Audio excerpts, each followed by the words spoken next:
10 अश्वमेध यज्ञ का फल राजा भवन को कैसे मिला। जैसा मित्रों, मैं नीतू पांडे यूट्यूब चैनल पर आप सबका स्वागत करती हूँ। इस कथा का वर्णन ब्रह्म पुराण में मिलता है। ब्रह्म पुराण के पेज नंबर 154 में आपको इस कथा का वर्णन मिल जाएगा। शिल्पकार विश्वकर्मा के पुत्र विश्वरूप हुए और विश्वरूप का प्रथम नामक पुत्र हुआ और प्रथम का पुत्र भवन हुआ।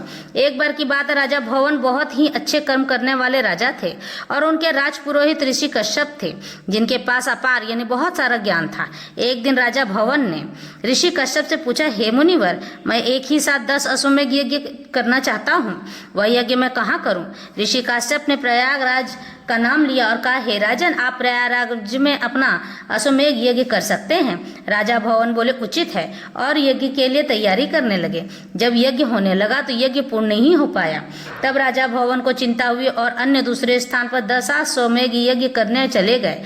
तब उस स्थान पर भी 10 अश्वमेध यज्ञ पूर्ण न हो सका। फिर उसके पश्चात राजा भवन और उनके राजपुरोहित ऋषि कश्यप ब्रह्मा जी के पास चले गए।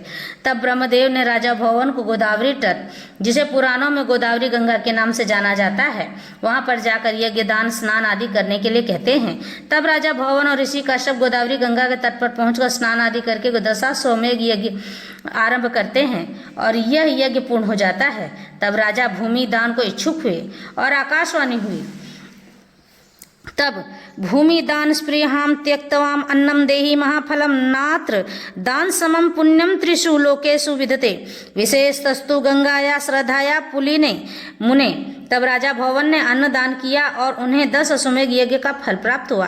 कहते हैं कि गोदावरी गंगा में कार्तिकेय जी का भी एक तीर्थ स्थान है। यहाँ पर स्नान करने पर वह सभी प्रकार के दोषों से मुक्त होता है और सुंदर और रूपवान भी होता है। इस तरह से इस कथा का संपन्न हुआ वर्णन।